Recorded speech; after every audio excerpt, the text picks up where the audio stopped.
Chapter 1247, Fear Itself. The Dark Shaper was a transcendent memory of the fourth tier that Nephis had gained in Antarctica. It was one of the few she had chosen to keep. The rest either went to the Fire Keepers or were sold to acquire various equipment and resources. Being the leader of a group of elite awakened was not cheap. Even with the support of clan valor, Neph had to work hard to provide her followers with the best. Everything. Perhaps it was a part of the King of Swords testing her competency, or perhaps the great clan simply didn't care to spend too much on the survivors of the Forgotten Shore before they proved themselves. In any case, Nephis had decided to keep the Dark Shaper for herself. The reason she had decided to hold on to the stone mallet was both because of its power and because its description mentioned the demon of dread. The Dark Shaper looked more like a tool than a weapon. It had a handle of dark polished wood inlaid with dull silver. The hammerhead was fashioned out of perfectly black stone, which looked and felt rather familiar. Sunny was almost certain that it was the same stone that the tomb of Ariel had been built of. The stone mallet's enchantments had to do with sculpting and changing the shape of things. Disturbingly, these things were not limited to stone, metal, and wood. If one wished, they could also shape flesh and bone, sculpting all kinds of nightmarish creations. The sinister, corrupted devil Nephis had killed to receive the Dark Shaper was similarly revolting. It was indeed a memory worthy of being graced, with the name of the demon of dread in its description. And speaking of the description, at first, Sunny simply studied the shimmering runes, finding them rather interesting. They read, Memory Dark Shaper, Memory Rank Transcendent, Memory Tier IV, Memory Type Tool, Memory Description. When the unholy titan took a step, everyone cowered in fear. Only Ariel, the demon of dread, remained standing. He did not feel fear, for he was fear itself. Taking a step forward, he challenged the unholy titan, and the two battled under the azure sky. Their battle was fierce. Their battle was fearsome. Their battle was a hint of the doom that would come. The unholy titan possessed an indestructible stone body and was invulnerable to all harm. As they fought, the land was shattered and the sky split apart. The demon of dread received many harrowing wounds, but the terrible titan remained wholly unscathed. Its stone body became incandescent from the heat, shining brighter than the fiery sun. That was when the demon of dread whispered something to his enemy, and then cast the titan into the depths of the ocean. When the incandescent titan plunged into the cool water, the ocean turned into searing vapor and was scattered by the winds. The stone flesh of the titan instantly cooled, causing a tiny crack to appear on its heart. That tiny spot was the only part of the creature that had not been tempered, and was also its only flaw. As Ariel watched coldly, the titan bellowed in agony. After one heartbeat, cracks appeared on its indestructible body. After 2 heartbeats, blood flowed from its wounds like a river. After 3 heartbeats, its body started to crumble into numerous shards. And on the 7th heartbeat, its heart shattered, turning into dust. That was how the unholy stone titan was destroyed. Following the end of the battle, the demon of dread created a mystical river out of the titan's blood and built a pyramid out of its stone flesh. The pyramid stood where the ocean had once been, and the description ended. It was after he finished reading that Sunny's eyes widened as an unbelievable guess appeared in his mind. Wait, no way. The tale of Ariel's battle with an unholy titan was indeed very interesting, not the least because it seemed as though the demon of dread had won due to a single whisper. More than that, it hinted at the answers to several questions that Sunny had been curious about. For example, who or what was the progenitor of the minor shard of the stone titan, Goliath? Or how the nightmare desert had come into existence? But these precious pieces of knowledge were not what caused such a reaction from Sunny. What drew his attention was the abrupt end of the description. Didn't it seem incomplete? as if there was another part of it missing. Coincidentally, he knew of another description that seemed like a fragment of a larger whole. Frowning, Sonny summoned his own runes and found the name of the stifled scream. Concentrating on it, he read, Memory description. A great river was contained within it, flowing endlessly from the future into the past. When doom came, many entered to seek shelter from it, and many had come to seek the truth. That was because the great river existed outside time, and so it was said that a dreadful secret was hidden at its estuary. Few of those capable dared to approach it, and none of those who had returned. He remained motionless for a few moments, then mentally put the two descriptions together. Following the end of the battle, the demon of dread created a mystical river out of the Titan's blood and built a pyramid out of its stone flesh. The pyramid stood where the ocean had once been, and a great river was contained within it, flowing endlessly from the future into the past. His hands trembled. Unable to speak, Sonny turned his head slightly and stared at Nephi's. A few moments later, she noticed his gaze and raised an eyebrow. What? He lingered for a while and then said hesitantly, That I am really not sure, but I think I understand where we are now. Then Sonny looked at the narrow strip of the sky above them and added in a hushed voice, Neph, this might sound crazy, but I think that we are inside the Black Pyramid. The two of them climbed from the fissure and were staring at the seven suns moving across the vast sky. They remained silent for a while. Eventually, Sonny spoke. I know that it doesn't make sense, but it also makes so much sense, you know. Nephi's frowned but did not retort. She had read both descriptions as well.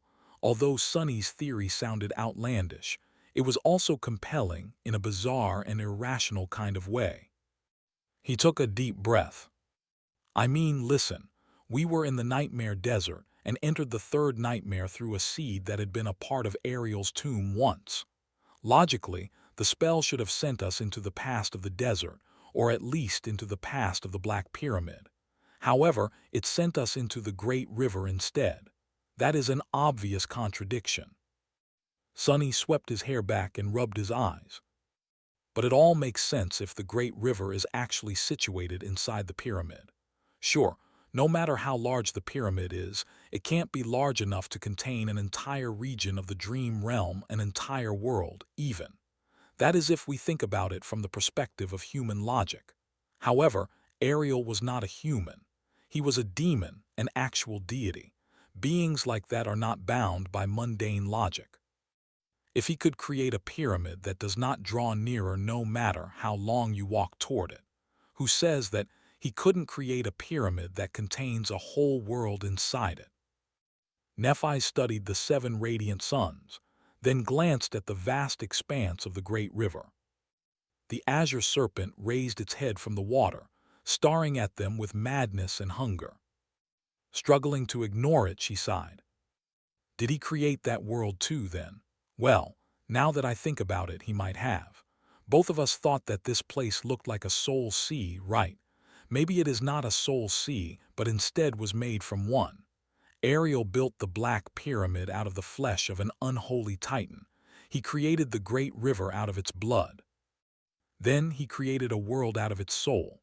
If so, then those seven suns were made out of seven divine soul shards that the titan had left behind. Nephi's lingered for a bit and then added, if the humans of the Forgotten Shore could create an artificial sun, there's really no reason why Ariel couldn't create seven better ones. Sonny nodded. It would also explain why there are no stars in the night sky and why it's entirely black. Because it is not a real sky. Instead, the Black Pyramid is hollow, and what we're looking at is actually the inner side of its walls. The two of them looked at each other, both growing more and more convinced that this startling theory was right. Troubled, Nephi's looked at the seven suns again. So Ariel created this place, this tomb, to bury the truths he couldn't endure. And there is said to be a dreadful secret hidden in its estuary. it is easy to conclude that the truth he buried and the dreadful secret are one and the same. However, isn't it a little bit too elaborate of a feat to create a whole world, hide it within an indestructible pyramid, and remove it from the natural flow of time, all just to hide a secret? Why would he want to go to all that trouble? Sonny listened to her, with a somber expression on his face. He remained silent for a bit, then said, "Maybe it's not that he wanted to, but instead that he had no other choice. The truth is hidden in the estuary of the great river, and the great river flows from the future into the past. But what is its estuary actually? What can be the end of a river that flows through time into the past?"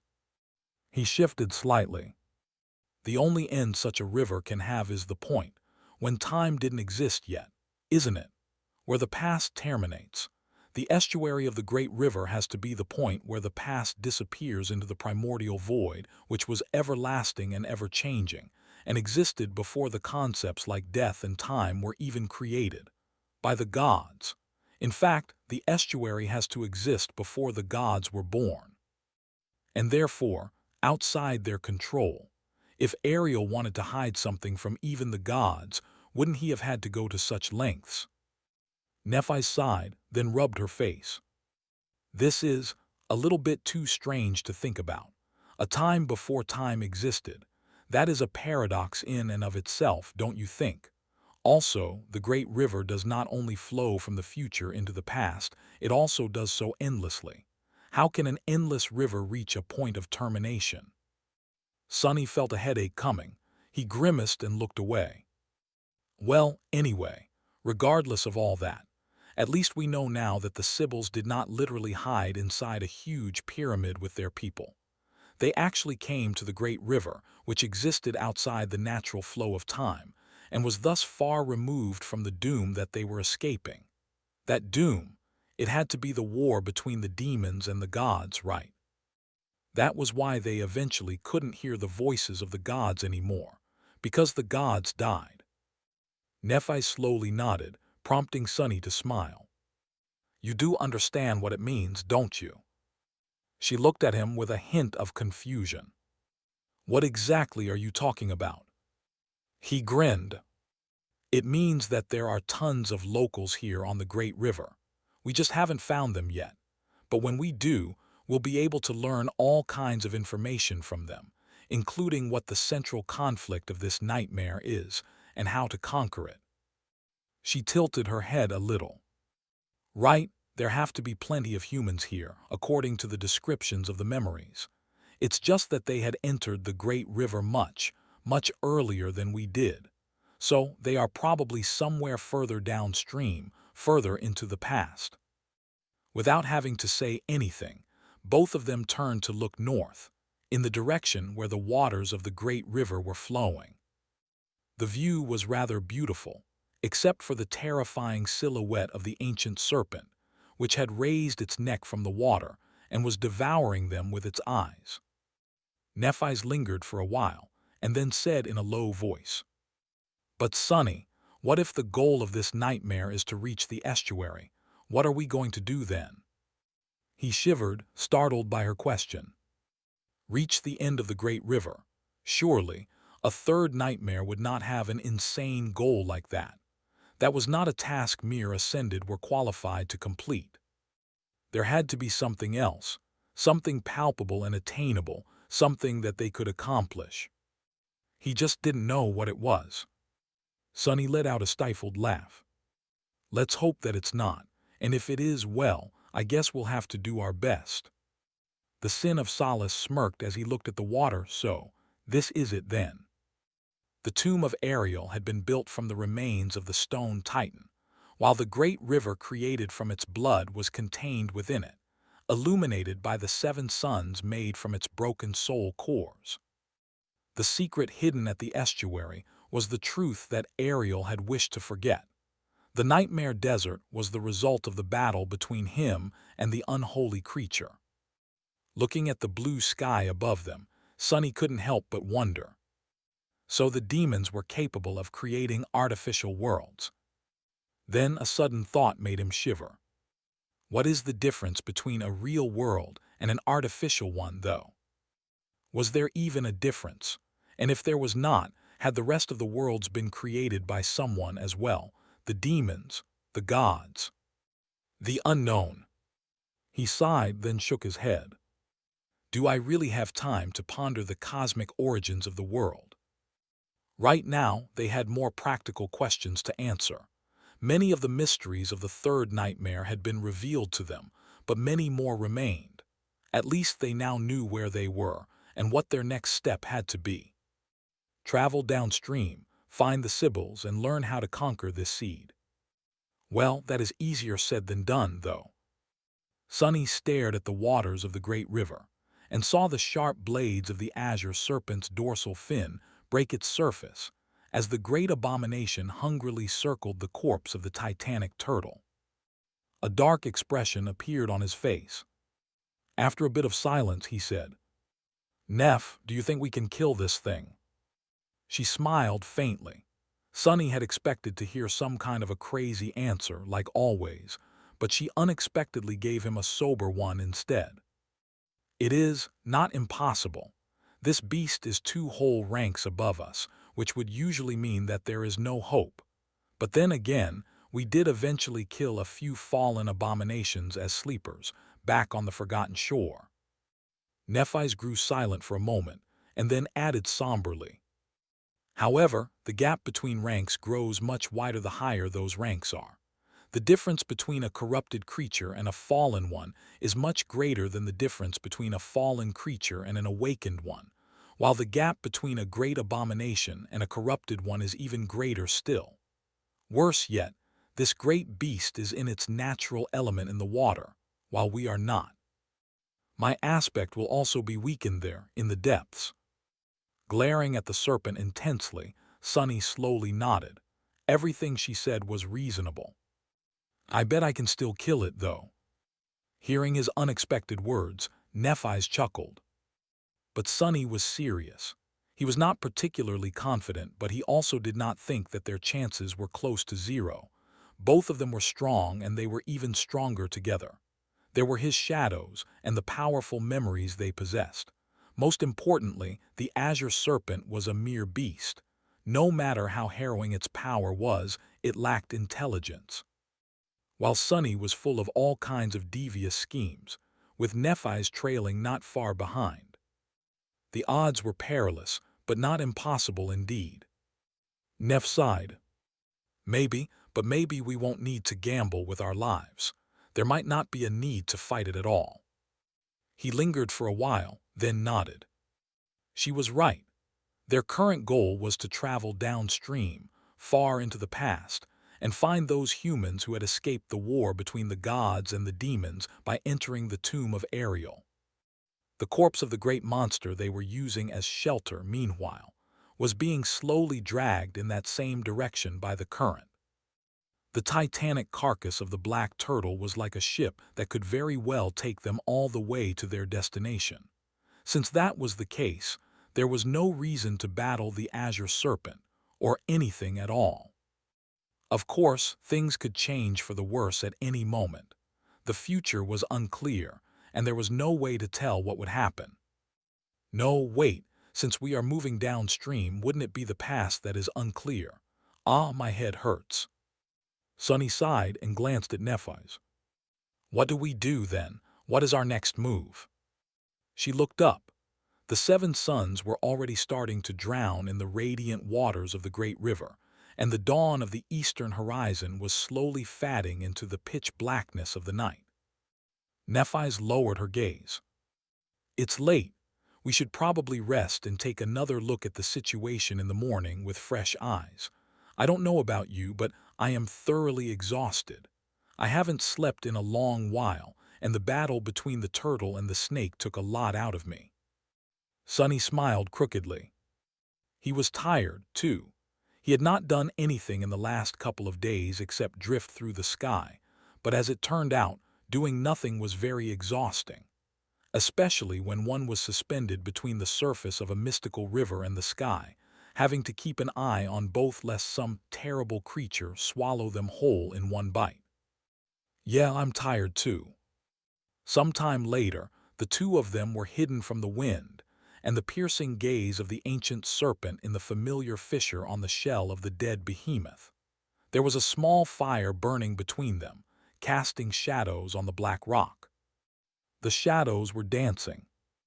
There were not a lot of things on the dark island that could be used as fuel, but Sonny had a few bricks of compressed synthetic firewood stored in the covetous coffer.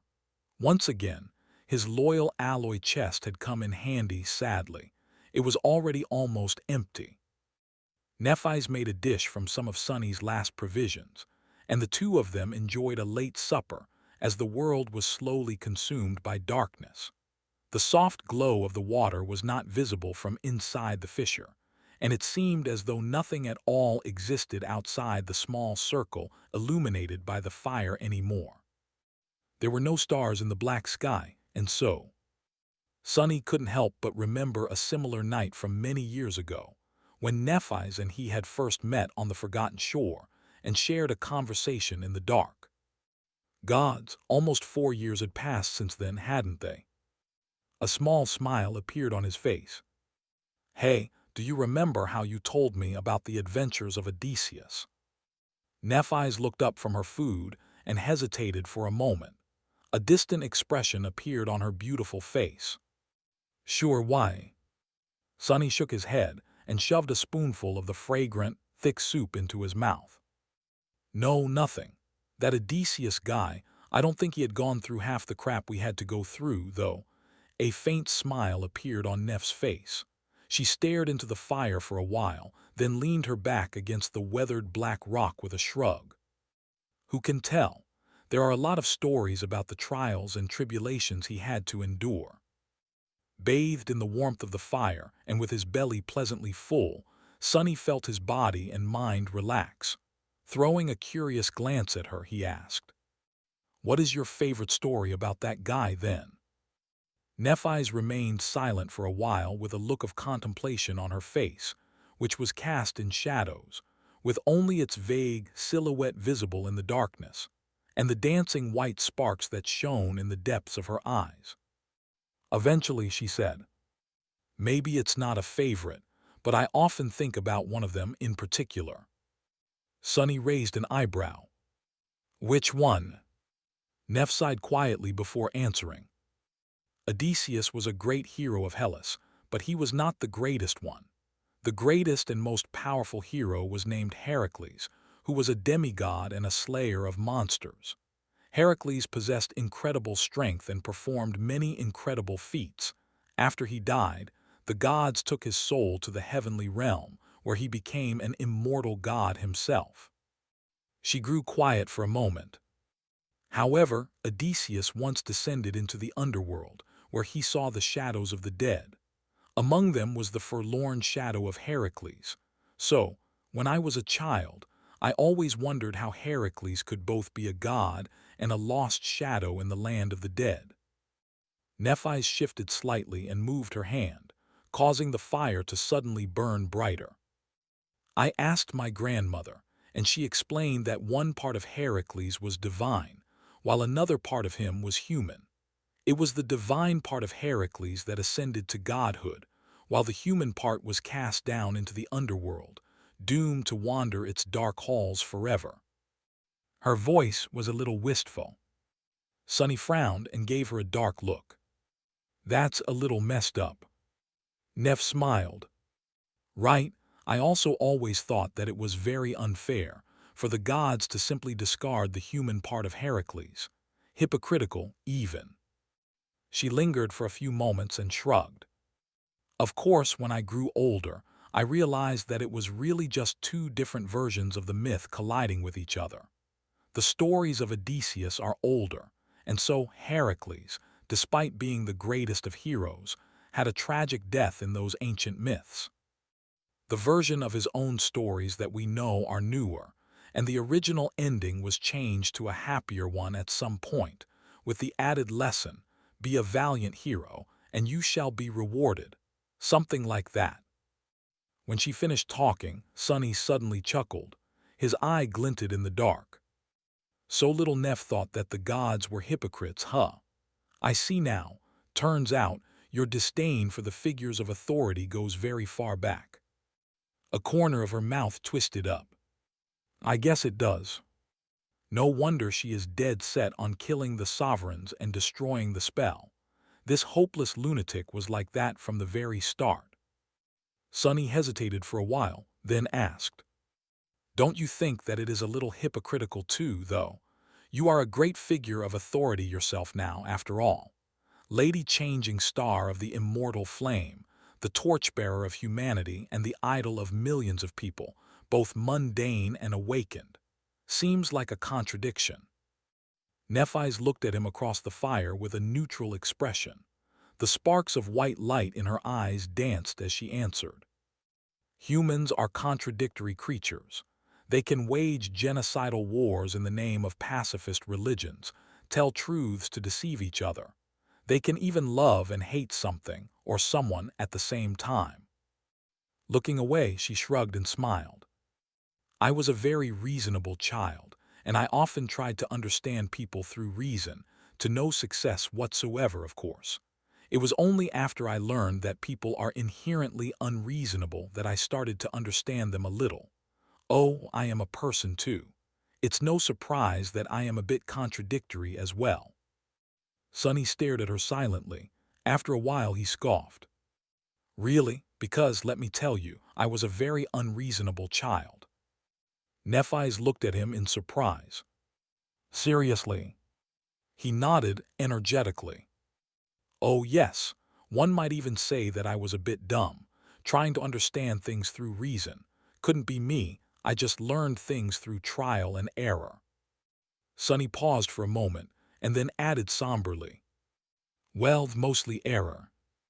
Nephi's tilted her head a little, and then suddenly smiled. To be honest, I can't really imagine you as a child. I just always imagine you as you. What were you like?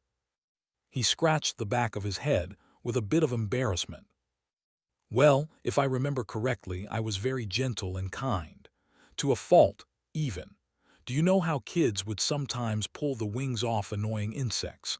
I would never. In fact, I would cry for a day straight if I accidentally killed a spider or a fly. His face slowly turned grim. Oh well, that didn't last long though. So I was mostly a weird and wicked child, I guess. Still, it was better than being soft and naive.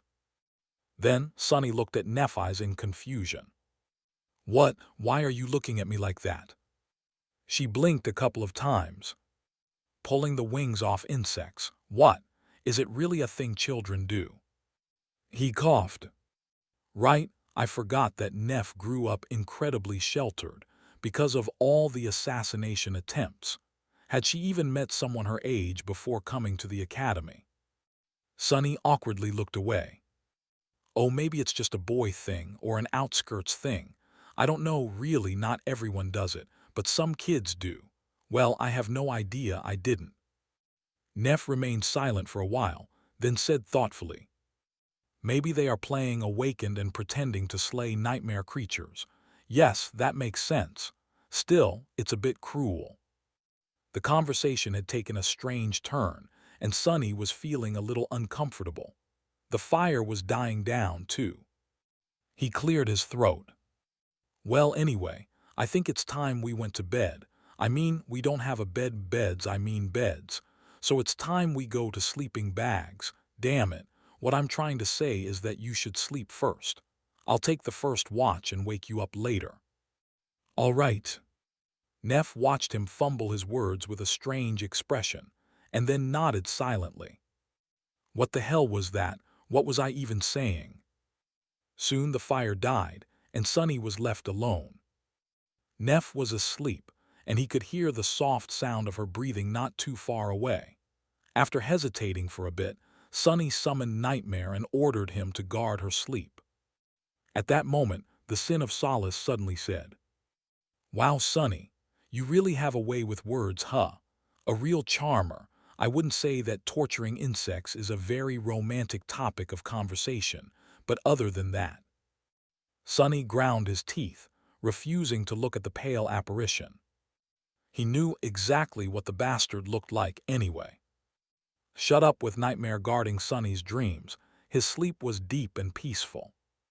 His awakening, however, was not. What? Sonny woke from feeling the world tilt and then quake with a violent shudder. He was thrown sideways and collided with the slope of the fissure, feeling the sharp rocks cutting into his skin. Groggy and disoriented, he tried to stand up, but got tangled in the sleeping bag instead. Damn it! The sleeping bag disintegrated as he tore through it, already summoning the sin of solace and the moonlight shard. The world lurched once again, and the deafening roar of water reached his ear. What is going on? Assessing his surroundings through shadow sense, Sonny did not notice immediate danger. He did, however, notice Nephise. She had climbed out of the fissure and was now standing on its edge, her white tunic and silver hair fluttering in the wind. Sonny could not see her face, but judging by the lack of weapons in her hands, the situation was not critical. He let out a relieved sigh, then glanced at the destroyed sleeping bag with regret. Just a moment later, the dark island shuddered again, and a strange tremor ran through the black turtle's stone shell. At that moment, an obnoxious voice resounded from his left. "Good morning, rise and shine." Throwing a contemptuous glance at the spirit of the sin of solace, Sonny grimaced and pushed himself off the ground. Soaring high into the air, he kicked the slope of the fissure and propelled himself even higher, landing noiselessly near Nephise a moment later. The 7 suns were already rising, and the world was suffused with the golden radiance of dawn. What is happening? Instead of answering, she pointed her finger at a particular spot off the edge of the island. There, the water was turbulent and foamy, rising in violent waves. The river had washed away most of the blood during the night, but now it was painted red once again. In fact, the red color was more vivid and intense than ever. Sonny frowned. The next moment, something large and swift moved beneath the surface of the red water, and the carcass of the black turtle quaked again. What the? As more blood poured into the great river, there was a strange sound. Soon, the azure serpent's giant head rose from the turbulent water and stared at them with its vicious, cloudy eyes. Streams of red were flowing from its impenetrable scales. This time, however, there was something different about the great beast. Clenched tightly in its harrowing jaws was a huge chunk of red, bleeding meat. Still staring at them with malice, the creature moved its jaw and started chewing it. Needless to say, the sight was more than a little disturbing. Standing by Sonny's side, Nephise said, "It's eating the turtle." He glanced at her with a strange expression. "Yeah, I've noticed."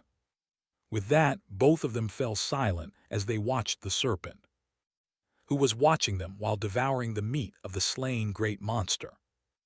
Yesterday, Sonny had struggled with chewing through the tough meat of the black turtle, but it was almost melting in the abomination's enormous maw.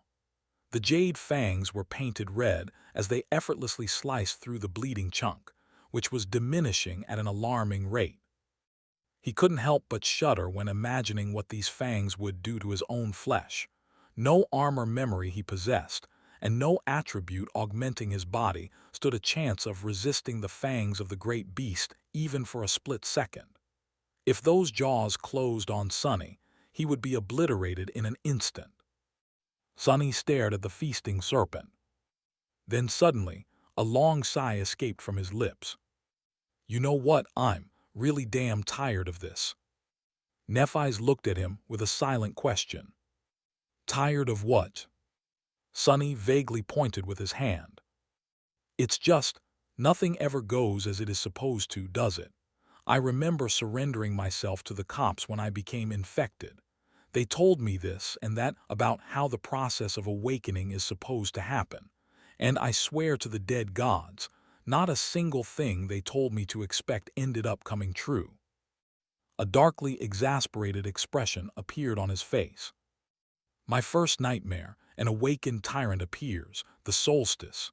There's a fallen terror blocking the only way out. The second nightmare. Here is a couple of immortal saints I need to kill. Oh, and they are completely out of their minds. Really, I went through so many absolutely unreasonable things as an aspirant, sleeper, and awakened. Sonny rolled his eyes. I am a master now, and instead of fighting fallen nightmare creatures like masters are supposed to do, there's this great beast staring me down. Let's not even mention all the corrupted abominations I've already killed. Is this what they call suffering from success? If so, I really don't want to be such an overachiever anymore. Can't something normal happen for once? Listening to him, Nephise tilted her head a little. She remained silent for a bit and then said, "You're right. You really had to overcome completely unreasonable things as an aspirant, sleeper, awakened, and master." Then a hint of a smile appeared on her lips, and sparks of white light ignited in her eyes. "But Sonny, considering all that, have you thought about what kind of things you'll have to face as a saint?" Sonny's already pale face suddenly became even whiter. A hint of horror appeared in his eyes. "Oh gods!" He shivered. "You evil, no, I don't want to even think about it." Smiling, Nephise looked away and concentrated on the azure serpent once again. After a few moments of silence, she said, "Maybe you should consider this as training then. In any case, what do you think we should do now?" Sonny threw a gloomy glance her way and shrugged. "I'm not sure. The turtle is huge, so even this old snake won't be able to hollow its shell out quickly. I don't think it can overturn the carcass or break through the carapace at this point, but I'm not sure. We should be ready for anything, I guess." Nephise lingered for a while and then nodded. "I agree, let's wait and see then." As the enormous carcass of the great monster shuddered once again, they stood side by side and watched silently as the water was slowly saturated with crimson blood. At first, Sonny and Nephise were tense and fully focused, observing the feasting serpent with grim apprehension and a bit of dread. But then slowly, it got a little boring. Even though very few people had ever gotten a chance to see a great beast devour a great monster, or maybe none at all, as it turned out, even such a macabre and awesome spectacle could grow old really fast. The black turtle was just too enormous. Even though the azure serpent was gigantic itself, it still couldn't devour a significant portion of its carcass in a short amount of time, no matter how hard it tried. It would probably take the creature days, or even weeks, to put a dent in the floating corpse of the titanic monster. Eventually, Sonny and Nephise found themselves sitting side by side on the green moss, looking silently at the great river. The two of them made for a striking contrast. Sonny was wearing a tunic of black silk embroidered with silver thread, his hair black as a raven's wing. Nephise was wearing a tunic too, hers perfectly white and decorated with red accents. Her long silver hair was moving slightly in the wind. One's eyes were like two pools of unfathomable darkness. The others were gray, calm, and hid within them a boundless, immolating heat. Both would have seemed too flawless and beautiful to a mundane human, with perfectly smooth alabaster skin and faces that seemed to have been chiseled from precious stone by a divine sculptor. Surrounded by the vast expanse of a mystical river and sitting calmly atop the shell of a great monster, wearing no armor and holding no weapons in their hands, they looked like two transient deities that had descended from the heavenly realm to rest on the soft moss and enjoy the breathtaking beauty of this strange world. Of course, Sonny had none of these thoughts. Instead, he had an entirely different view of the current situation. This is her. Over the years, he had grown accustomed to being in the company of armor-clad awakened, heavily armed soldiers and military vehicles. Looking at the slender silhouette of Neph's body outlined by the light fabric of her tunic, and the weightless silk of his own graceless dusk, he couldn't help but feel a sense of strange incongruity. They were currently in the most dire predicament of their habitually dire lives. And yet, what the hell, We look like we're enjoying a luxury cruise. Of course, leisure cruises and getaways on tropical islands had not been a thing since before the dark times. Sunny just found the idea amusing after randomly learning about that ancient tradition from Rain, and was reminded of that conversation right now. He knew that being surrounded by great abominations was not exactly one's idea of a relaxing vacation. However, the corpse of the black turtle was technically floating, so it was like a ship. At the same time, it was large enough to be an island. The food was delicious. The view was to die for. The company was very nice, too. If not for the blooded snout of the azure serpent rising above the water from time to time, he would have actually been quite content. Huh. Sensing his strange mood, Nephi's looked at him and raised an eyebrow. You have that funny look in your eyes. Sunny coughed. Ugh. I was just thinking that this entire situation is weirdly peaceful. We are on top of a dead great monster, and there is great beast slowly devouring that monster as it waits for a chance to munch on our souls. And yet, there's nothing to do. He scratched his head. Let me tell you, the start of my second nightmare was nowhere near as relaxing. Plus, this black turtle, it's kind of like a ship, isn't it? So, we're relaxing on a ship. I just think it's funny. Nephis blinked a couple of times, then stared at the black expanse of the black turtle's shell. After a short pause, she said awkwardly, "Oh, you would know better. I actually was never on a real ship." Sunny tilted his head a little. "Oh, that's right. She was brought to Antarctica by Whispering Blade. She never sailed across the ocean on an alloy battleship, only flew through the sky aboard the chain breaker." He chuckled. "Well, it's not that special. Mostly, you just stay inside and pray that the ship doesn't start splitting around you, or that something from the outside doesn't come inside to pay you a visit. By the way, both of those things happened to me, so no matter how strange it feels to say, this feels much nicer." Nephis hesitated for a few moments, then looked away. Her voice was even when she said, "This is much nicer than the start of my second nightmare too, because I'm not alone." Sunny looked at her carefully. A strange thought surfaced in his mind. Was she going to say something else? He suddenly felt tense again. A lot of very complicated emotions that Sunny had done his best to avoid for a long, long time reared their heads in his heart.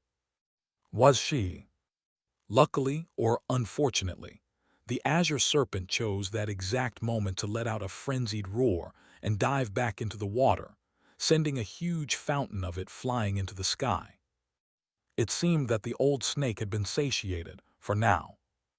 Full of renewed vigor, the serpent started circling the black turtle once again, raising its head from time to time to stare at them with deranged eyes.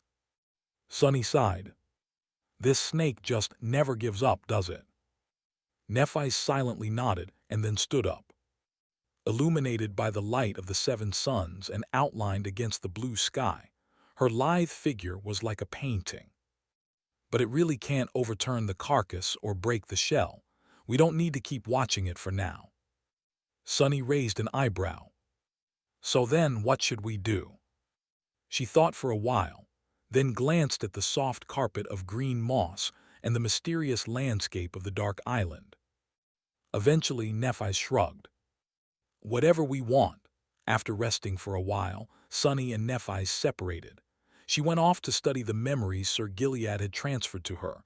There had not been a lot of time to get a proper feel for them in the nightmare desert. Sunny, meanwhile, remained sitting on the soft moss with a contemplative expression. What to do? First, he closed his eyes and sent the 5 shadows to investigate the dark island. It was somewhere between 1 and 2 kilometers across, so there was not a lot of ground to cover. However, the terrain of the giant shell of black rock was weathered and uneven. There were plenty of cracks and fissures, some of them large and easy to notice, others hidden from view. Some were entirely filled with water. The exploration did not take too long. His shadows did not find anything really interesting either. There was the weathered rock, the vibrant patches of green moss, and the remains of the creature's battle armor, its silver now tarnished and bleak. Other than that, the dark island was desolate and barren. What made a deep impression on Sonny, though, were the fissures themselves. At first, he had assumed that they were just natural features of the great monster's stone shell, but after some time, with a shiver, he realized that they were not. Instead, each of the deep grooves was a scar left on the titanic shell of the ancient creature by unknown enemies. None managed to penetrate it, and some were rather shallow. However, some were dark and frighteningly deep. Considering that even the azure serpent was not able to crack the black turtle's carapace, Sonny dreaded to imagine what kind of creatures had left those claw marks on its back. He looked at the gleaming expanse of the great river with gloom. Suddenly, the enchanting beauty of this dreamlike world seemed like a facade that hid unspeakable horrors behind its alluring veil. Of course, Sonny had known that already, but in that moment he felt it stronger than ever before. Beautiful things are the most dangerous. Glancing in the direction where Nephi's had left, he sighed and stretched his legs. The shadows returned, and then 3 figures rose from them. Onyx Saint, Nightmare, and Ravenous Fiend. He silently studied them for a while, thinking. Saint was stoic and indifferent, as always. If he did not know that she was alive, he would have assumed that the graceful and towering figure in front of him was a beautiful statue. Nightmare was staring at the azure serpent, which was circling the island, with dark and malevolent fury burning in his crimson eyes.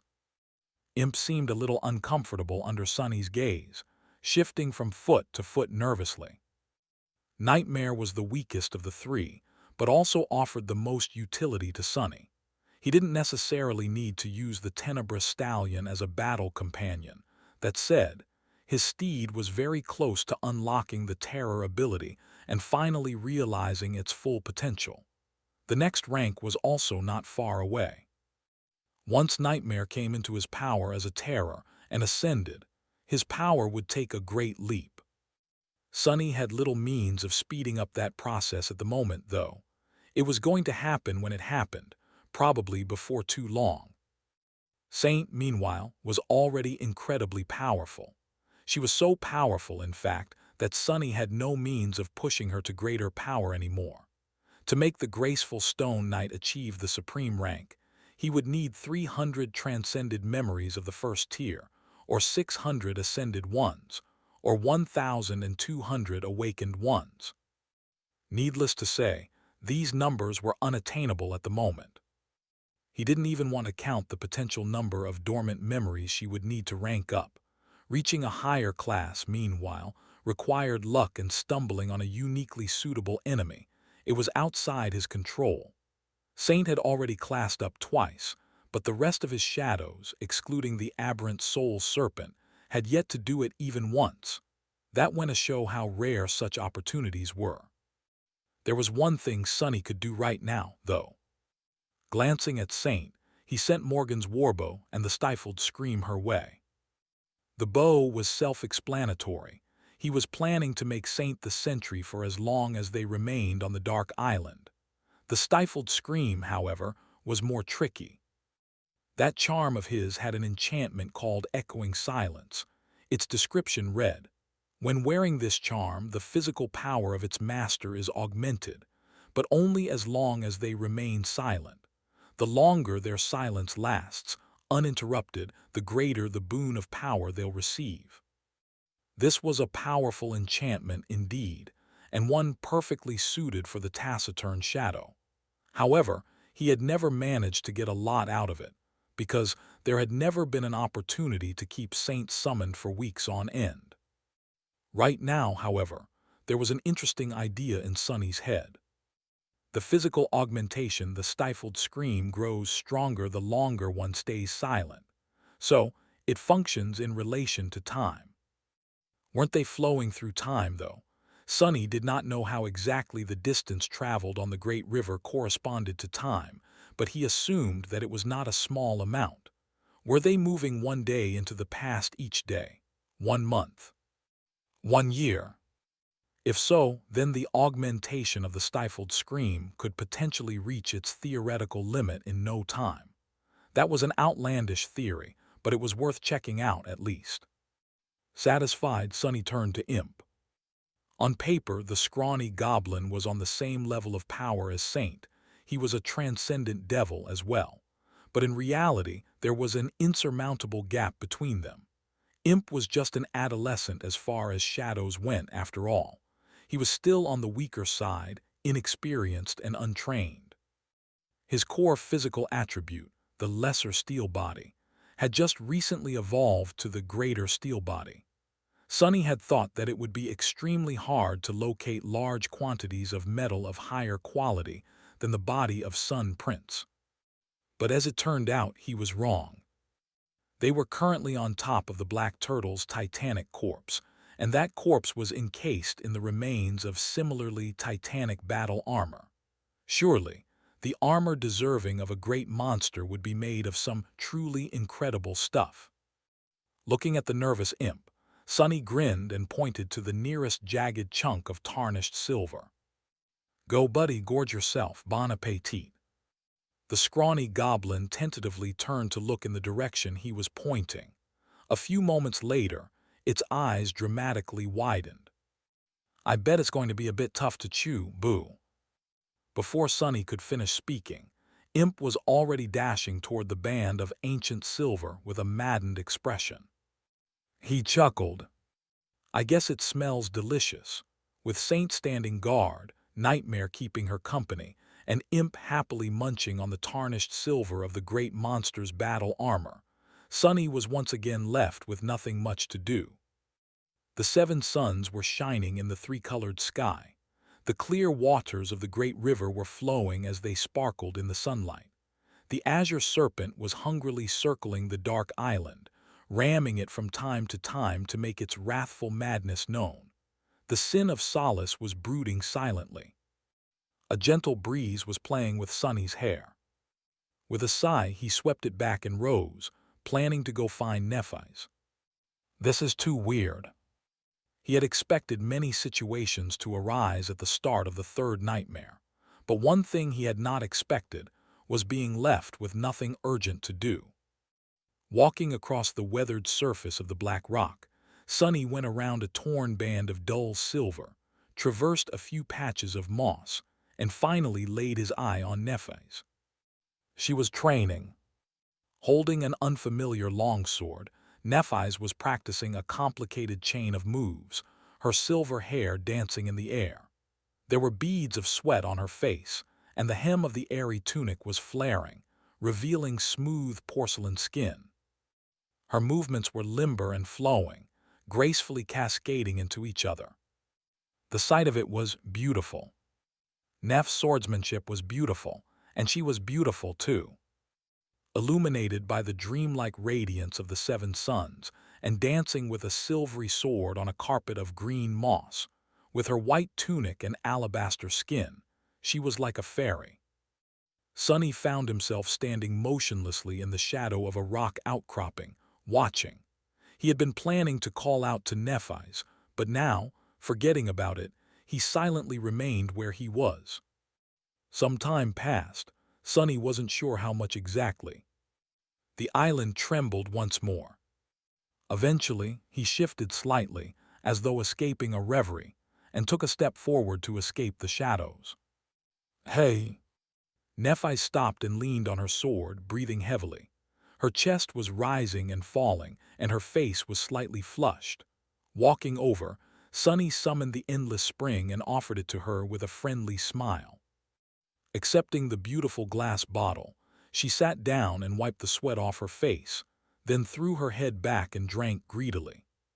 Sonny glanced at her slender neck and the beads of sweat glistening above the collar of her tunic, which was slightly damp and sticking a little to her body. Then he looked away. "Thank you." After drinking her fill, Nephi's returned the endless spring to Sonny. He hesitated for a moment, then drank some of the cool, refreshing water himself and sat down near her. He had completely forgotten what he was going to say. After a moment or two of peaceful silence, Sunny finally remembered. I've been thinking. Currently, the most powerful combatant among us is the Onyx Saint, my shadow. You must know that she is a transcendent devil now. Should something happen, she would be our best bet against the old snake. We should try augmenting her with both of our aspects and test just how strong she would become. They already knew that Nephis was able to share her flames with his shadows. But the last time they had attempted it was a lifetime ago, in the basement of his home in NQSC. Saint had been a mere ascended demon back then, while Sunny had been an early-stage devil. Now she was a transcendent devil and he was a tyrant. And Nephis was a terror. She had absorbed a great number of soul shards during the Battle of the Black Skull and gained the last few in the Nightmare Desert. The situation back then had been too desperate and frenetic to think about it, and honestly, Sunny didn't really care about competing with her anymore. All their powers had risen. Perhaps, with the help of shadows and soul flame, Saint would be able to scratch against the level of strength of a supreme creature. Of course, there was a big problem. As a being whose flesh was akin to stone, she could not swim, and would immediately sink if pushed into the great river. Still, it was worth testing. Nephis nodded. Yes, that sounds like a good idea. She leaned back a little and closed her eyes, enjoying the cool caress of the breeze with a faint smile. Sunny watched her silently for a few moments. Eventually, he said, "Your swordsmanship has changed." Neff's favored style was always flowing and unpredictable, but now it had assumed a strange, almost mystical quality. Sunny had been a complete novice when they first met. His skill now was incomparable with that of 4 years ago. He had grown with an explosive, truly astonishing speed. But Nephis had grown too. Perhaps her progress was not quite as stunningly rapid.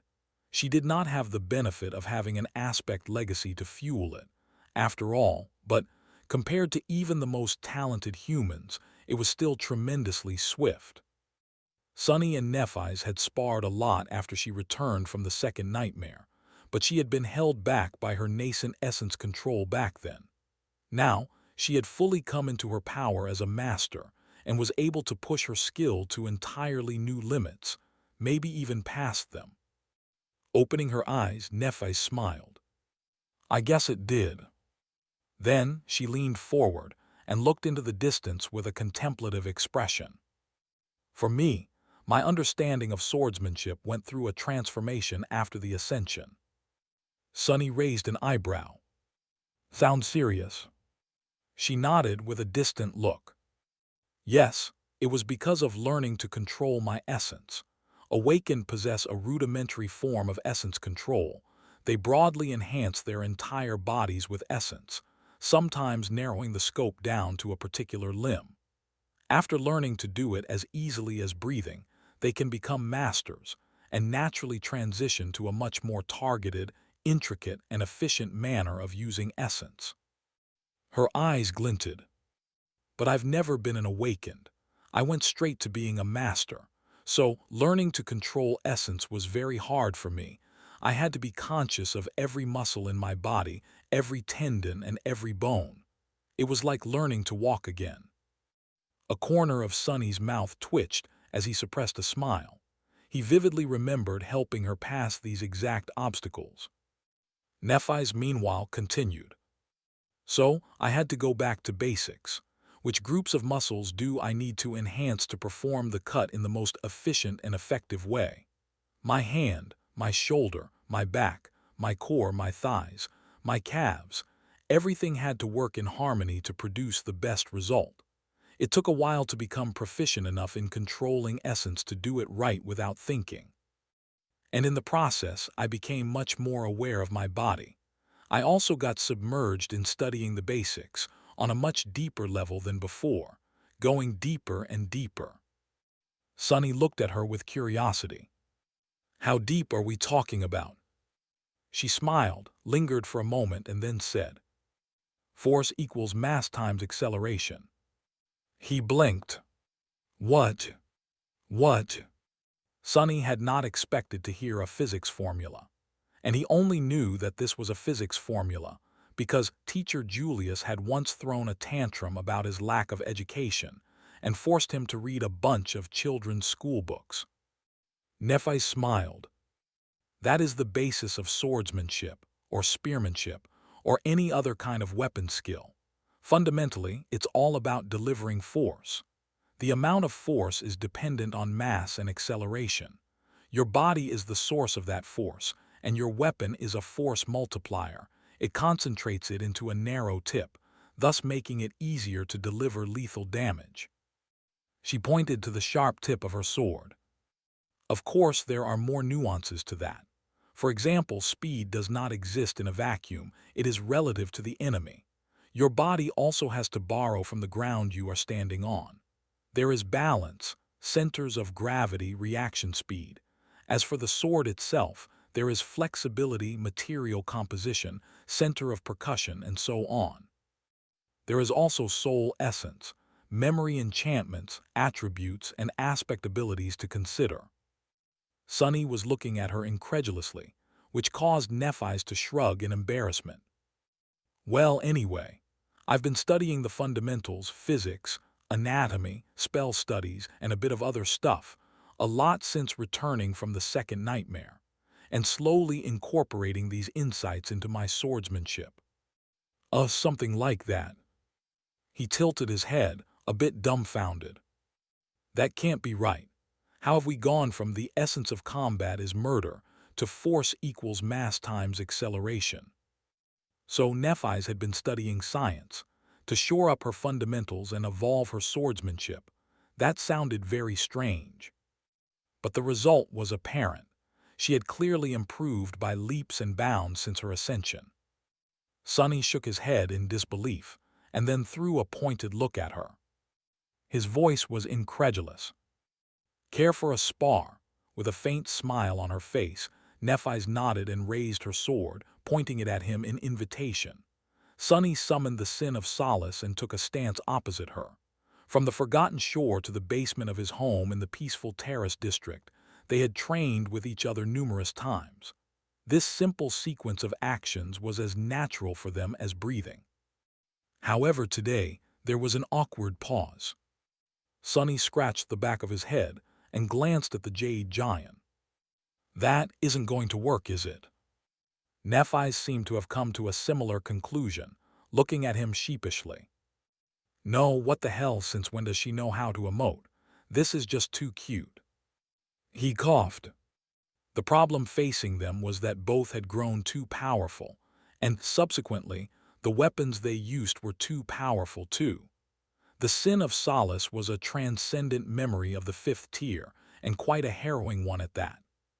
Sonny was not entirely sure what the level of Neph's longsword was, but it had to be quite a menacing weapon, as well, considering that it had come from the sole arsenal of a saint. It would be already bad enough if the sin of solace damaged or destroyed it, but what if Sonny was not careful enough and scratched Nephi's in the process? The curse of madness carried by the jade blade would either crush her mental defenses or at least put debilitating pressure on her mind for a period of time. Standing some distance away, the spirit of the giant smiled. No, don't worry, I'll be gentle. However, that smile of his was more than a little bit sinister. Sonny frowned, then dismissed the jade sword and got lost in thought for a few moments. Eventually, a smile of delight appeared on his lips. Let's do this. The shadows around them suddenly moved and flowed toward him, then slowly formed into two inky black swords. One of them was a fearsome odachi, while the other was an elegant longsword. The odachi was easy to create. This was one of the shapes Sonny had practiced relentlessly, after all. The longsword was a little bit tricky since he had never created one before. Nevertheless, he was familiar with it as well, and so managed to produce a passable one with some effort. One would think that manifesting shadows into a weapon would be easier than shaping them into articulated hands, since weapons were static by nature. However, in reality, shaping a sword was just as complex of a task. A good sword had to possess certain characteristics to feel right in the hand: weight, balance, flexibility, and rigidity, center of percussion that Neff had recently mentioned, and so on. It was especially daunting with something like the Odachi, which possessed a rigid edge and a flexible spine. To improve in that regard, Sonny had even studied a bit of blacksmithing on the network. Back then, clan valor had been preventing him from visiting the dream realm, so he had a lot of free time. There were many levels to shadow manifestation, and shaping was only the most basic of them. Sonny could also affect the material composition of the manifested shadows, although that demanded a higher essence expenditure. He could manipulate the density of the shadows, for example. He could make them feel like steel or porous limestone. With some effort, he could even make them slippery or adhesive. In the past, all these internal transformations had been very difficult to achieve, but after inventing shadow incarnation, Sonny made a breakthrough in his mastery of shadow manifestation as well. Now, it was much easier. All that was to say, when Nephis dismissed her longsword and curiously took the shadow weapon from his hand, he secretly held his breath. She weighed the black longsword, then swung it a few times to test how it felt. Then, she nodded in satisfaction. "That works." Sonny suppressed a proud smile and raised his Odachi. "Let's begin, then." Ah, that feeling, he missed it. The Sin of Solace was a piece of art in the form of a giant, but Sonny's heart still lay with blades like this one. Maybe because it was what he had learned swordsmanship with, wielding Midnight Shard on the Forgotten Shore. Not to mention all the fun times he had had as mongrel in the dreamscape. Raising the Odachi slightly, Sonny pushed himself forward and attacked. The two of them were instantly entangled in a breathtaking dance of singing steel. Their swift figures blurred, and soon, nothing but a dark shape and a light shape could be seen, moving across the green moss as they weaved and circled around each other. It was as though two spirits were dancing under the bright light of the radiant suns. She really has improved. Neff's swordsmanship felt different. It had always been somewhat ineffable due to her eerie ability to control both the battlefield and the enemy, but now, there was an even more bizarre quality to her graceful skill. The steps seemed the same, the cadence seemed the same, the offensive and defensive moves seemed the same as well. However, these familiar elements were somehow entirely different and incredibly more dangerous. Her light steps never failed to deliver her into the best possible position to attack. Each strike packed a devastating punch that seemed too extreme even for an ascended terror. Her defense was nearly impenetrable, alternating between immovable hardness and inviting softness, which dissipated the force of Sonny's attacks and made him feel as though he was drowning in a bog. No, he was drowning in her flowing sword. How is she so different? It was not as though Sonny did not understand the same principles Neff had spoken about. The relationship between mass, acceleration, and force. He was intimately familiar with it, as well. After all, Sonny had long incorporated the ability to change his weight at will into his battle skill, so much so that it had become second nature to him. By manipulating how much his body, or various parts of it, weighed on the fly, he was able to enhance the force of his attacks, secure his balance, and even perform seemingly impossible moves by shifting his center of gravity. By now, it was like an instinct. He knew a lot about anatomy, too, both from his own training after the ascension, mastery of shadow dance, and learning how to create shadow hands. Everything that Nephis had mentioned, Sonny studied too. However, as they fought, he understood the difference between them. It was the difference between an intuitive, instinctual knowledge and a comprehensive, systemic understanding. And so, even though Sonny could perceive the essence of what Nephis was doing through shadow dance, he couldn't repeat it with the same level of insight. This was different from fighting Morgan. Morgan was supremely skilled, yes, but the main challenge of dueling her was the dire power of her enchanted body and her sharp, killing will. Nephise was not using any augmentations, and her will was vast and calm as an ocean. Beneath that indomitable calmness hid the fiery fury of a roaring flame. It was pure technique, pure insight, pure mastery, pure passion. Sonny frowned, feeling that he too was starting to sweat. Nephise was strong, but he was strong too. Among human swordsmen, he was perhaps one of the strongest. His mind was clear, his elusive skill was perilously insidious. He was not the same person he had been before. Antarctica had forged him into someone much more steady, powerful, and deadly. Their duel was exhilarating. Sonny and Nephise climbed back into the familiar fissure only after the seven suns plunged into the waters of the great river. They hungrily consumed the last few ration packs from the covetous coffer, and then settled on the weathered rock to sleep. Saint was standing guard above the fissure, and Nightmare was near to protect their dreams. So, they decided not to alternate and let themselves rest through the whole night. The world was swiftly enveloped in darkness. The nocturnal glow of the great river did not reach the depths of the fissure, and there were no stars or the moon in the sky. The world was entirely black, as if they had plunged into an endless void. Listening to the soft sounds of Neff's breath, Sonny let the sense of fatigue overwhelm him. He was tired.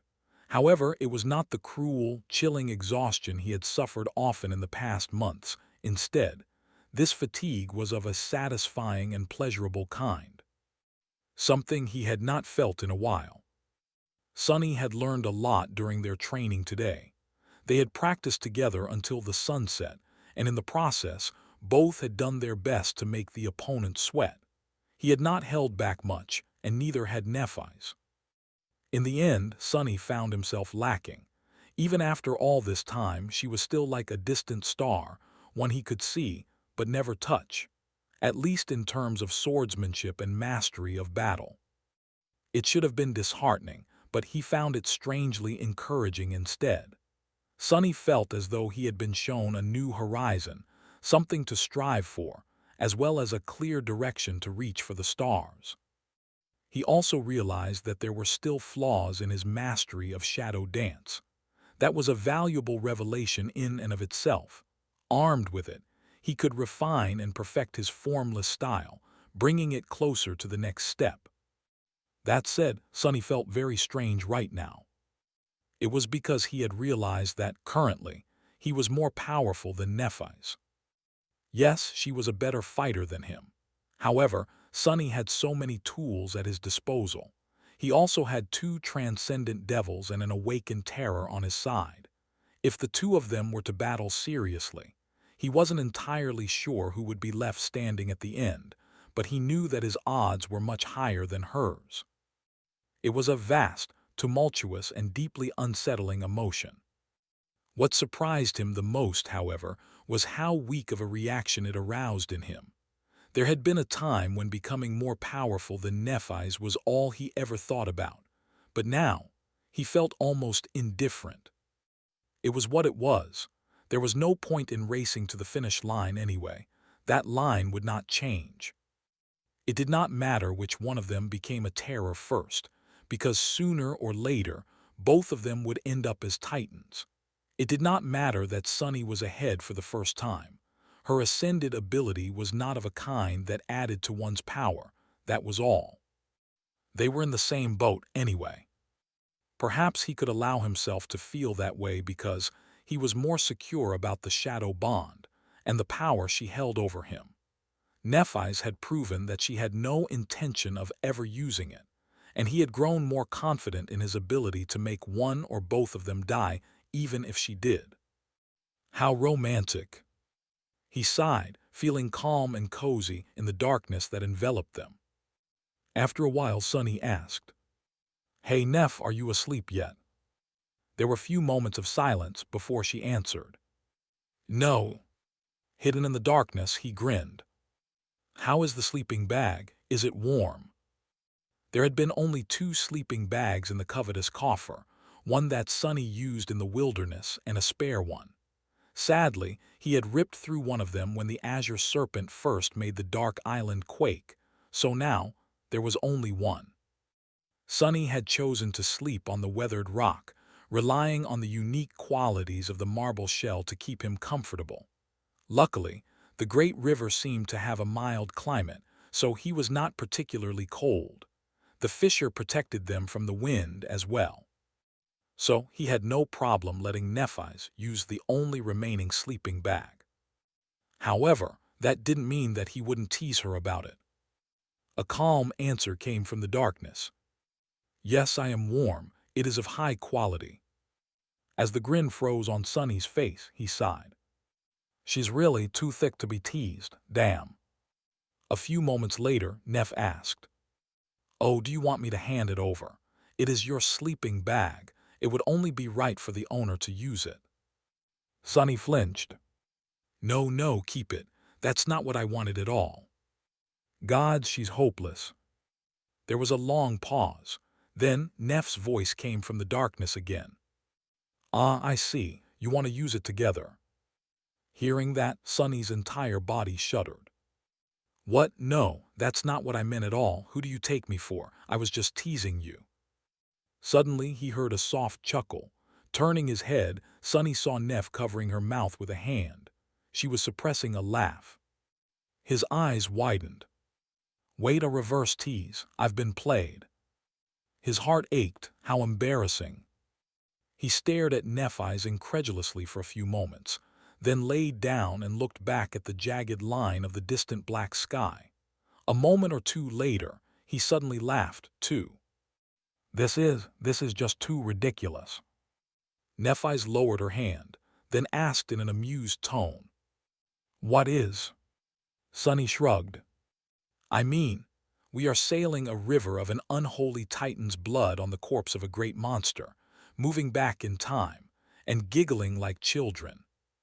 She remained silent for a while, before saying in her usual calm tone, Yes, it does sound a little ridiculous. Then there was a comfortable silence between them. Sonny looked at the black sky for a while. Soon, a sigh escaped from his lips. He lingered for a long time, then turned his head to look at her again. Neph, can I ask you something? She turned her head to face him, as well, even though she couldn't see anything in the dark. Sure. Sonny hesitated. But eventually he still asked, Can you tell me what happened to you in the second nightmare? A hint of amusement slowly disappeared from her eyes.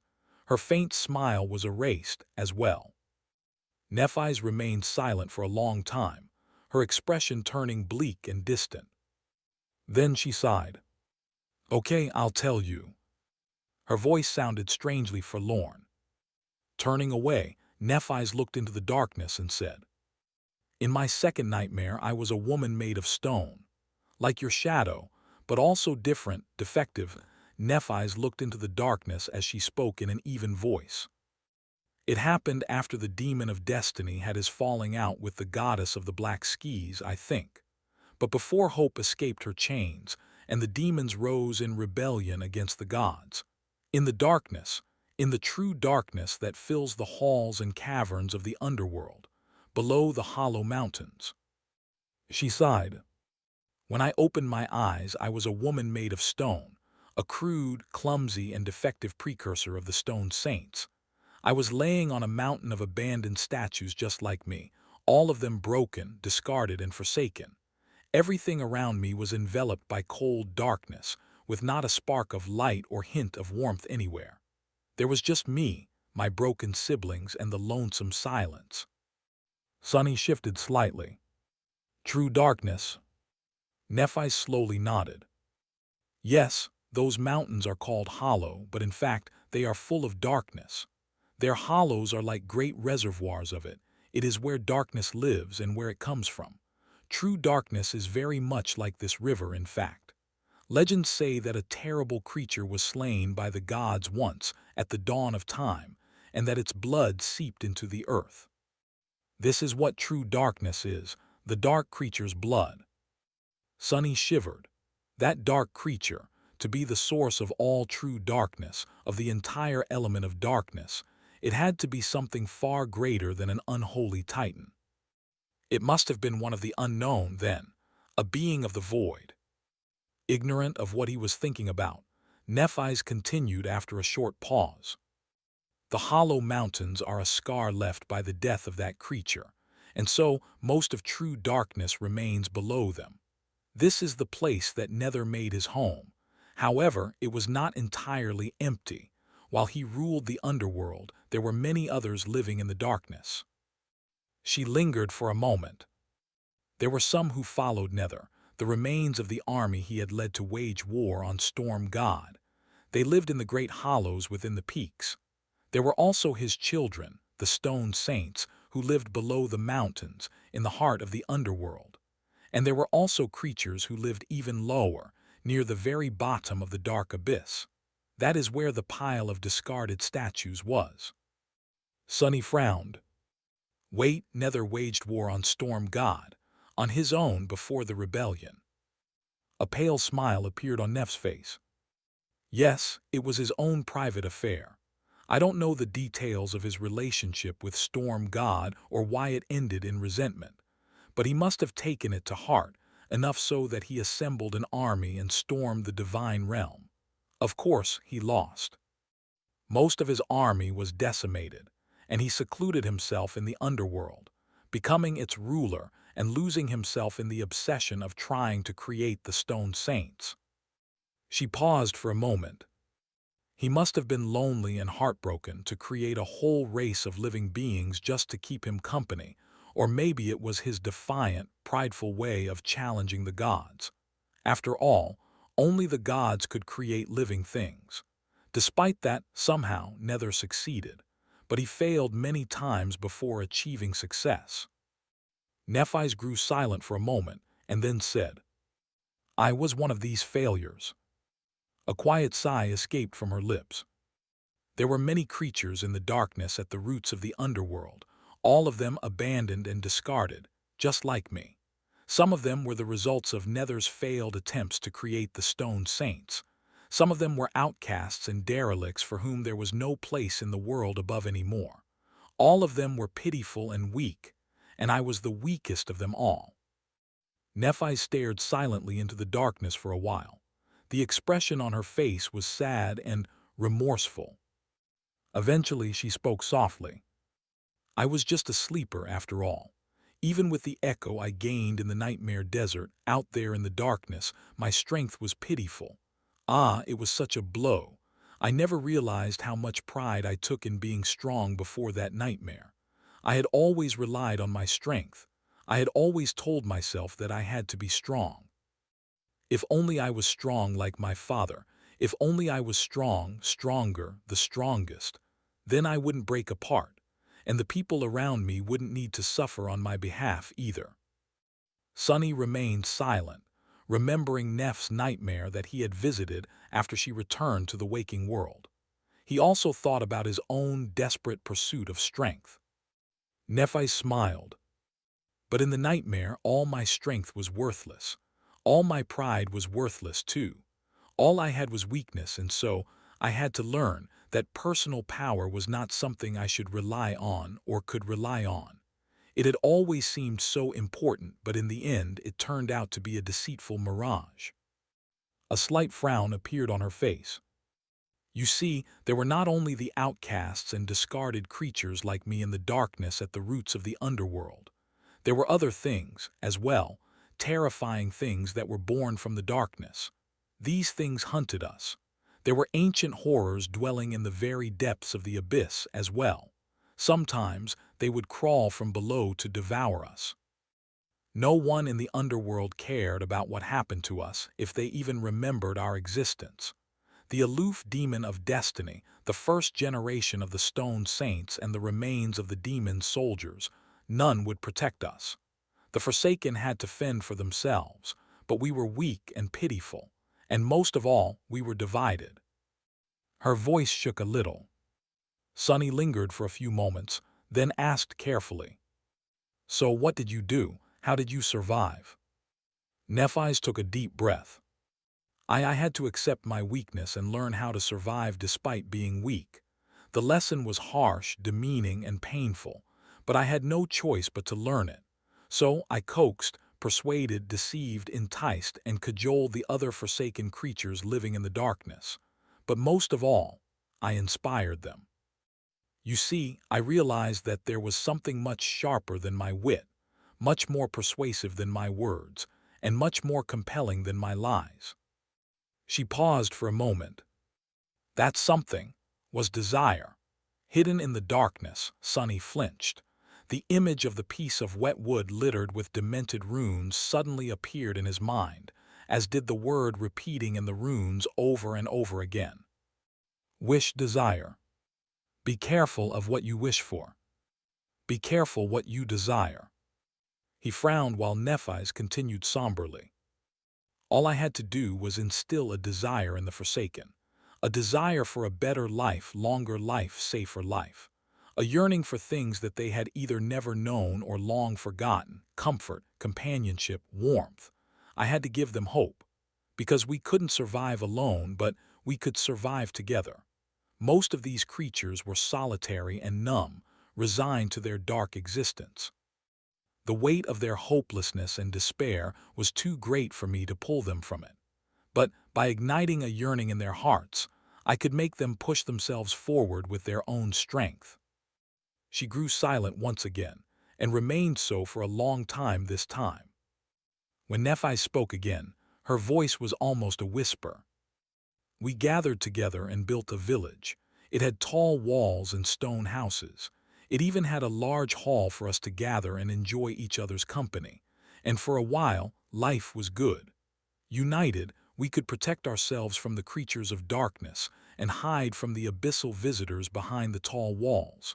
I thought that I was on the right track.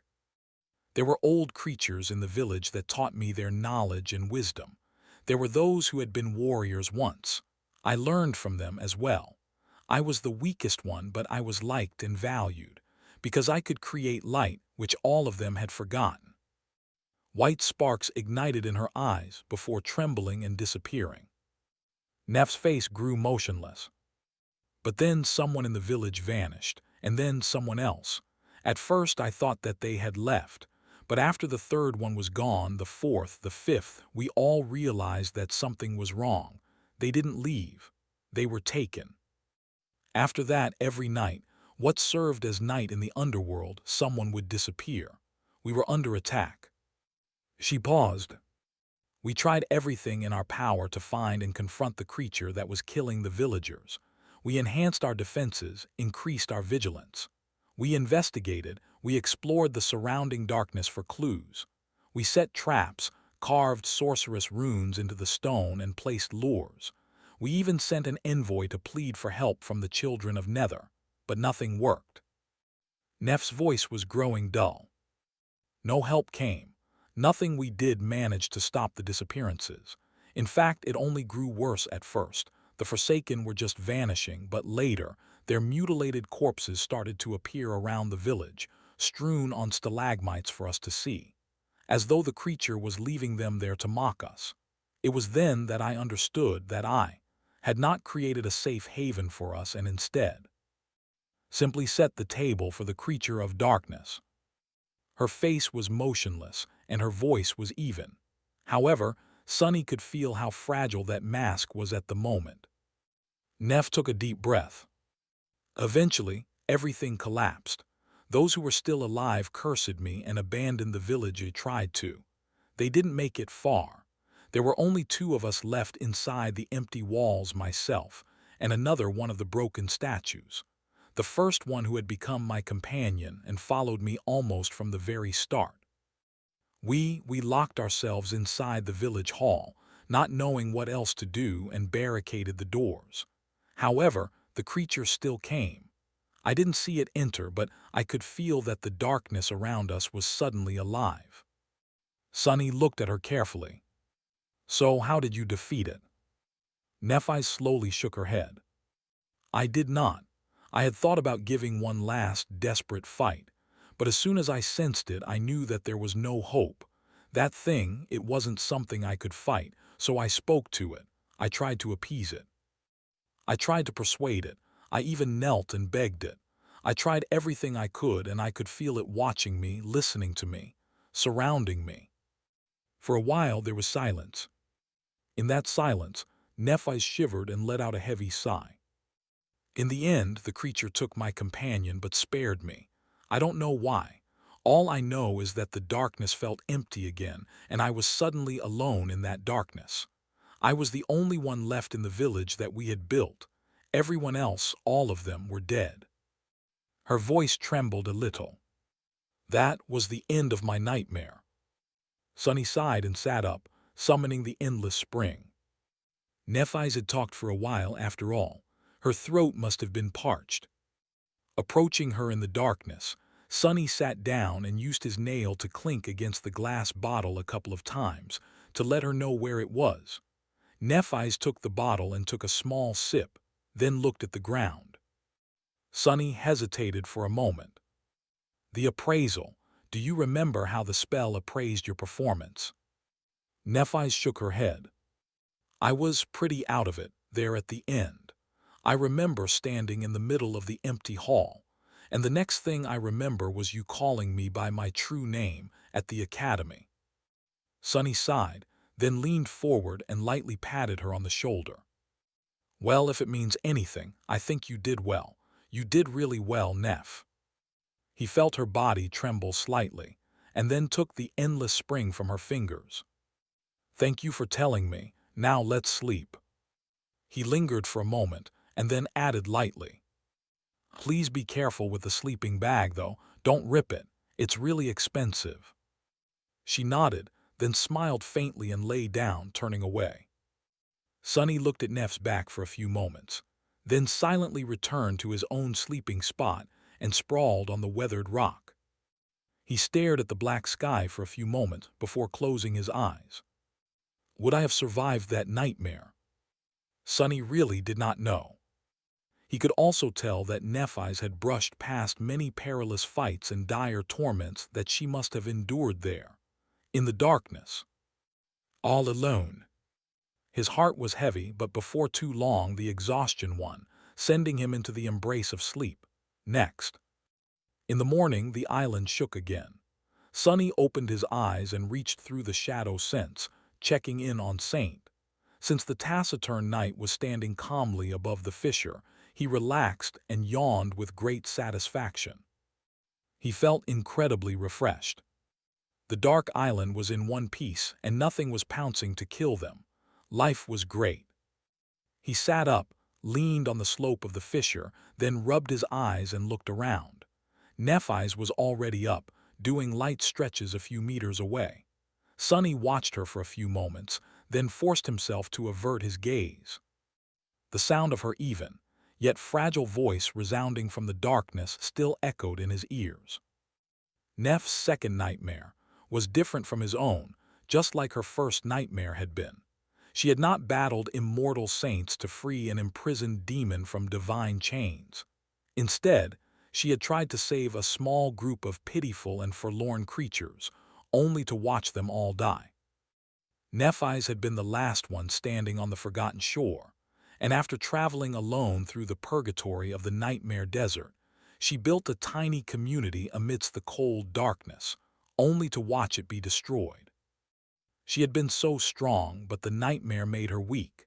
She had been so proud, but the nightmare made her beg for mercy on her knees. He wasn't sure he could imagine how painful it was for her to sacrifice the two things that were at the core of her sense of self. Yes, Neph had not slain impossibly powerful enemies with her radiant sword in the nightmare, but, for her, wielding a sword against an overwhelming foe was not something to be feared. Maybe that was why the spell always tried to break her in some other, more cruel way. Sunny looked down at the weathered surface of the black rock. The spell, I wonder. How had the spell appraised Neff's performance in the second nightmare? Sunny was not sure, but he had an inkling that the appraisal was exceedingly high. If his theory was right, that was, and the appraisal depended on how much the challenger had changed the flow of fate.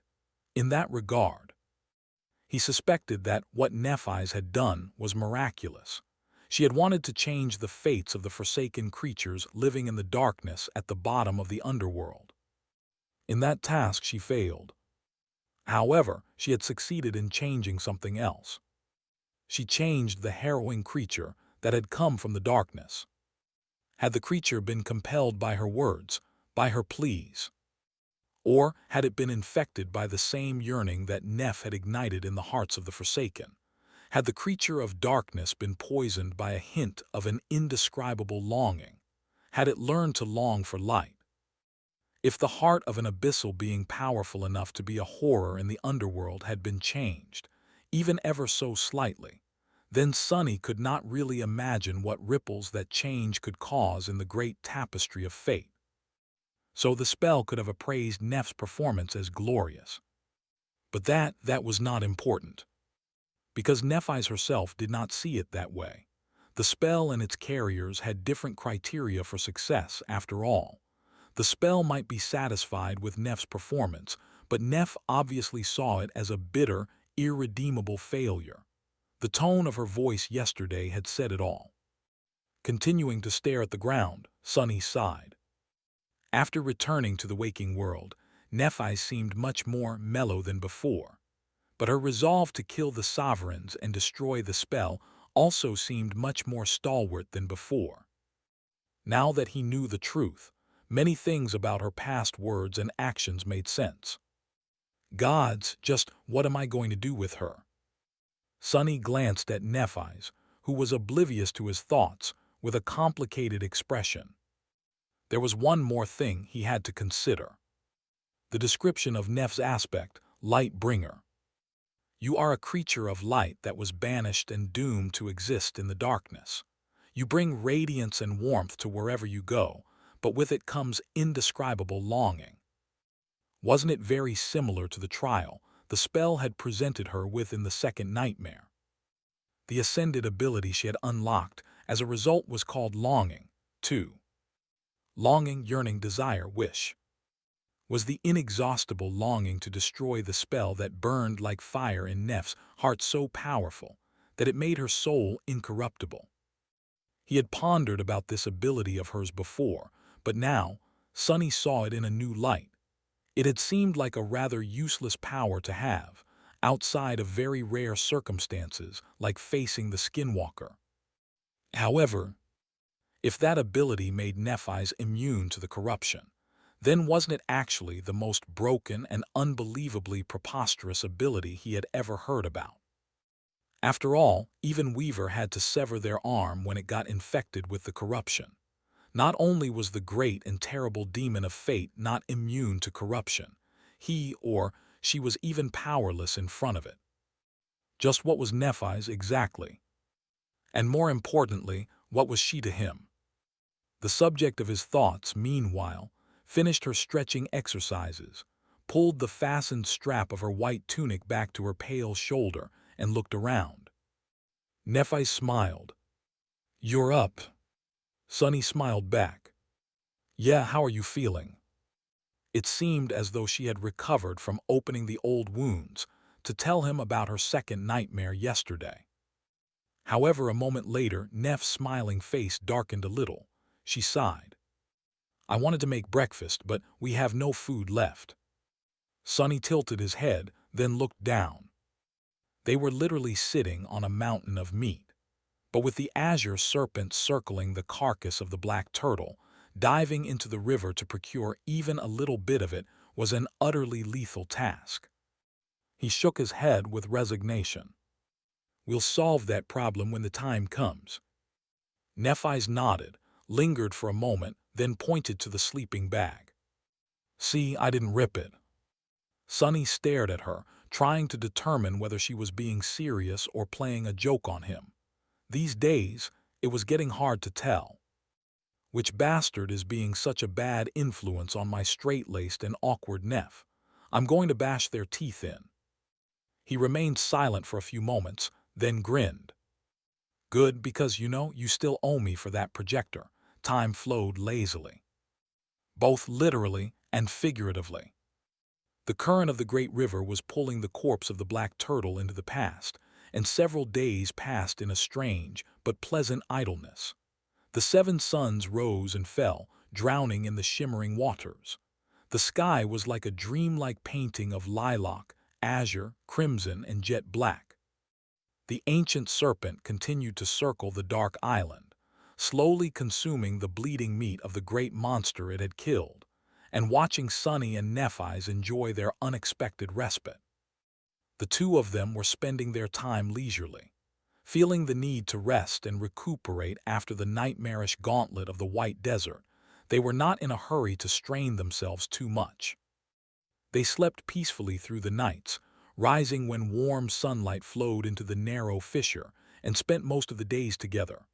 Sometimes they would lay on the soft moss side by side and look at the sky in comfortable silence. Sometimes they would train, sparring with each other until sweat covered their bodies. Sometimes they would talk, discussing their experiences in the past year and various pieces of knowledge they had picked up along the way. They also spent some time apart. Nephis was busy practicing her swordsmanship, often requesting Saint to aid her as a training partner. After sending her and his shadow off, Sunny would get busy with his own endeavors. He spent a lot of time studying the strange and hauntingly complex weave of the key of the estuary. This memory was a great mystery that had to be solved. Even after showing it to Nephis, Sunny had not a single inkling of what it was supposed to do and where it had come from. So he settled for the slow approach of meticulously examining each and every thread of its somber tapestry. Depending on luck, this task could take him many months to complete, but there was no harm in starting early. Once his head started to ache from studying the black weave, Sunny would sit silently near the slopes of the island and watch the azure serpent prowl. He would close his eyes and sense the great beast's shadow. He would try to memorize its every scale, scar, and movement. Even though their situation was peaceful right now, he knew that the peace would not last indefinitely.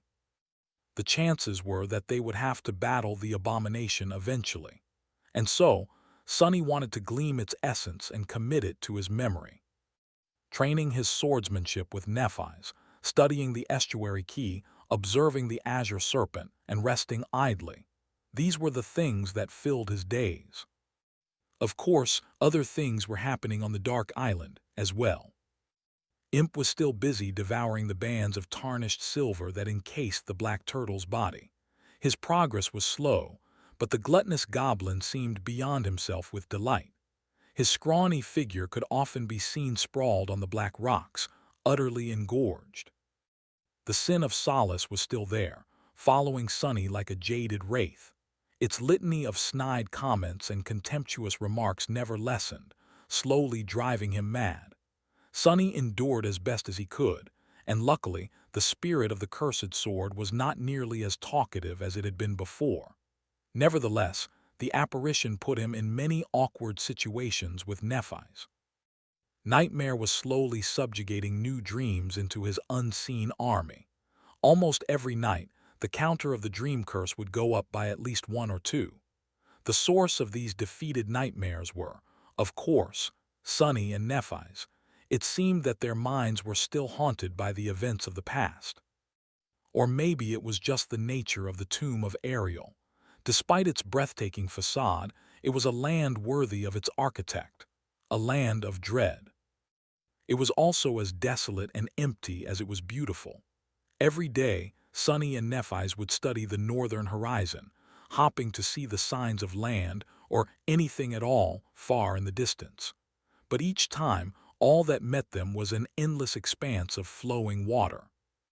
Their hunger slowly grew.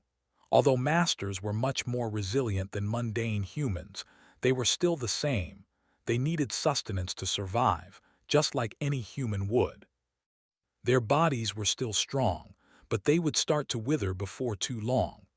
Before that happened, Sunny and Nephis were going to have to find a way to harvest some of the black turtle's meat. The azure serpent raised its head from the water every time it devoured more, as if to mock them. I'm hungry." Sonny was sitting on a luxurious wooden chair, which was positioned near the slopes of the black turtle's carapace, facing north.